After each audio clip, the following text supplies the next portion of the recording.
We are here at Miyoko's kitchen in her factory where she produces vegan cheese, and she's a best-selling author also for artisan vegan cheese.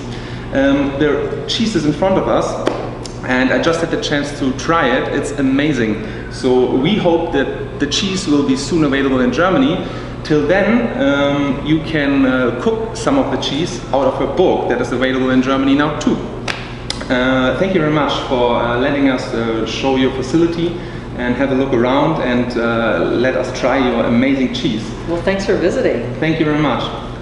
So I have a few questions for you, and that probably people want to know in Germany. And one of the questions is why you published first the book and then you produced the cheese, because you're actually telling everybody the secret about your vegan cheese. So why are you not keeping the secrets for you and start producing the vegan cheese? Well, I'm not sharing all the secrets. Ah, okay.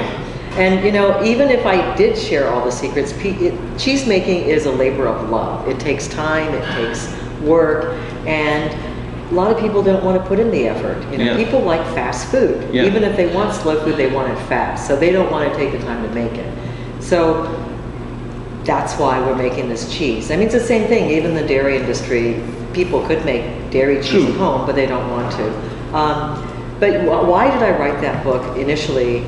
The reason is because I wanted to empower people with the ability to get into their kitchens and do something for themselves that would be better, not only for their own health, but the animals and the planet. I think it's a mission aligned. You know, we're all on a mission. This vegan movement is a mission-based movement. Yeah. So it's not just about making tasty treats for ourselves, but helping everyone achieve the dream to do that in their own kitchen. I mean, they may not be able to buy this cheese, but they have the book and they have a bag of nuts and some grains. Anyone can make cheese. Yeah.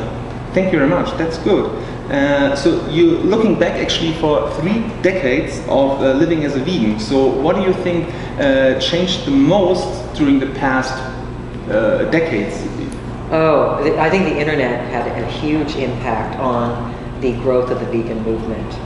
You know, when I first started in the food industry as a vegan, you know, writing cookbooks and teaching the restaurant that I had in San Francisco and the natural food company, I was always having to explain to people why I was making vegan food.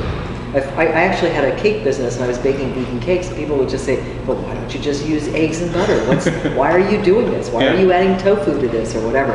They just didn't get it. And you had to explain it. And that's, when you have to explain something, it doesn't work in a way. But the internet has allowed so much dispersal of information about why it's the right thing to do, not just for our own health, but for everything else, that people are now just educated, and this has helped people adopt the vegan bandwagon. It's been completely instrumental. Because of the internet, there's so many cookbook authors, and it's just, what is the, help me think, the mathematical, you know, and it doubles every single year. What is that phrase? Good question. I can't remember. John, help me out here. Sorry, I was... when you, exponential growth. Exponential yes, growth. thank you. That's right. So it's just this exponential growth because of the internet, and so then there's all these cookbook authors, and that spurs more, and then bloggers, and you know, it's just feeding itself, just continually growing because of that. So the internet helps the vegan movement. That's great. Everyone always complains about the internet, everything's so fast, but it can do good things too. Absolutely, it's social media. And one thing is that social media has been very, very good for veganism, because people who were vegan oftentimes in an isolated area felt very, very alone. They didn't have a support structure. And so it made it hard for them to stay vegan. But through social media, they can make vegan friends all over the world, really. And it's neat. You feel like you're part of a group. You feel like you're not alone trying to do this thing yourself. And then you know, it's cool because you get to, I fly all over the country and I meet people I've never met except for on Facebook or Twitter or something, and it's like, you know, I actually know them and we have something in common. We're all on the same mission. That's so nice.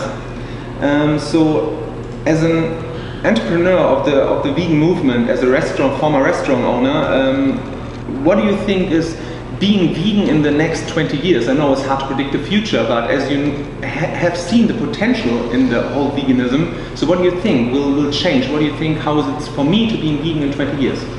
I think it's going to be totally mainstream. You're going to be the average person. Vegan is going to be the norm. in 20 years. That's cool to hear. It's growing so fast.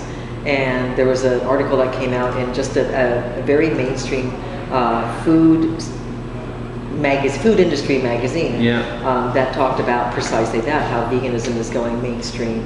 And that's exactly what it is. France apparently just passed legislation that all animals are sentient. Yeah.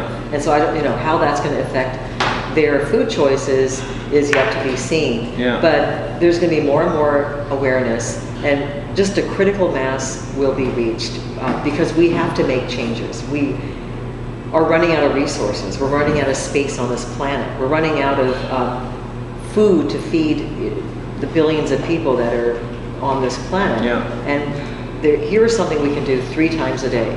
We can impact change. We can impact global warming. We can reverse climate change. We can save animals. We can save our own health. It's something that's very powerful that each and every individual can do. And it's just going to become more and more normal for each person to do that. As the United Nations says, it's the single biggest thing a person can do to reverse climate change.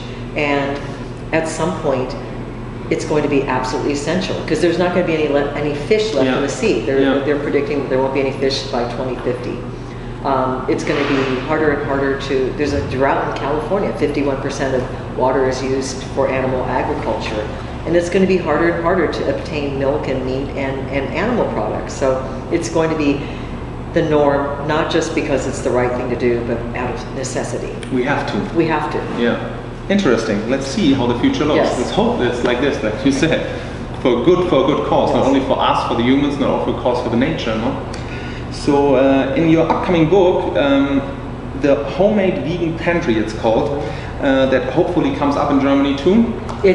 I just found out 2 days ago or yesterday. Yeah. My publisher's already signed a deal with a German publisher. Great. So it's being released in Germany. So we can be happy to have that too. Yes. So in German. In German, for yes. sure. Yeah, what is most of the time good for the Germans because they're not that good in English reading. Yeah, so really? It seems like a lot of Germans speak better English than a lot of Americans. So I don't know. So let's hope. But it's in German available too. That's great news.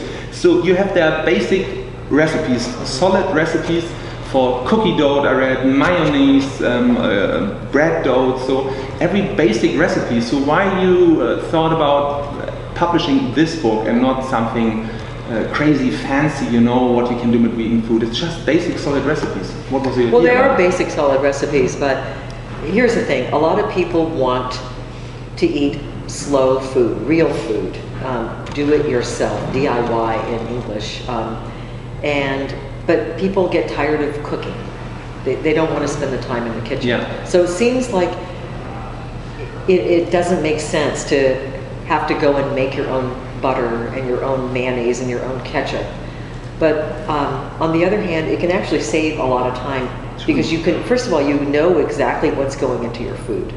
And then secondly, for example, a lot of the recipes in my book are for things like cake mixes or pancake mixes. So you make a lot of pancake mix one day. It takes 5 minutes to do that. And then every Sunday morning, what do you want to have, pancakes or waffles or biscuits? You just pull out your mix and mix it with some soy milk or something, and next thing you know, you've got, it makes your life easy. Yeah. So you just spend a little bit of extra effort on the front end, and then for a long time, your life is smooth and easy.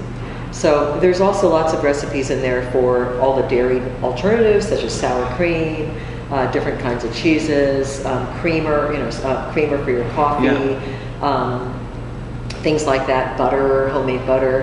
And then there's recipes that I call 2-for-1 or 3-for-1 recipes. For example, if you make a vegetable stock, I have several recipes in there for specific vegetable stocks, such as got no beef broth, so it tastes like beef broth. And I have one for chicken broth and things like that. So when you make the beef broth, you have all these vegetables left over that are usually spent. Most people compost or throw them away. Yeah. Well, I use those, I recycle those, and I make hot dogs out of them. Wow. So you get 2 recipes or 3 recipes out of 1 basic recipe. So it makes your cooking more efficient, and you get more bang for your buck because there's less waste. So it's kind of like getting back into your kitchen, learning how to cook everything from scratch, knowing what goes into your ingredients, and really having an artisanal quality to all of these things. Great.